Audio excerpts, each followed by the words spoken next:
voters have a right to vote for a candidate that represents their views, their needs, their aspirations. We have a right to that vote. And if some are concerned that votes might be taken from another candidate, which, by the way, is what democracy is about, we're supposed to compete for votes.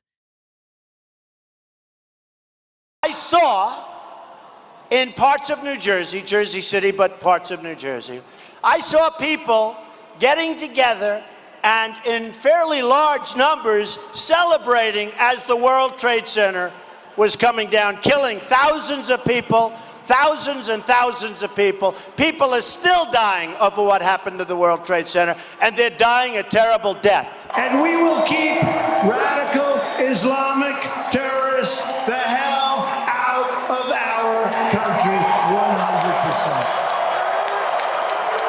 Donald J. Trump is calling for a total and complete shutdown of Muslims entering the United States. Radical Islamic terrorists the hell out of our country. We're going to keep them out of our country. We were keeping them out. We were keeping them out. You remember the travel ban? On day one, I will restore our travel ban. We had a travel ban because we didn't want people coming into our country who really love the idea of blowing our country up. Let's blow up our streets and our shopping centers and our people. So I instituted what we call the Trump travel ban, and it was an amazing success. We as Muslims stand with President Trump because he promises peace. He promised to end war in the Middle East and Ukraine. We support Donald J. Trump for his commitment to promoting family values.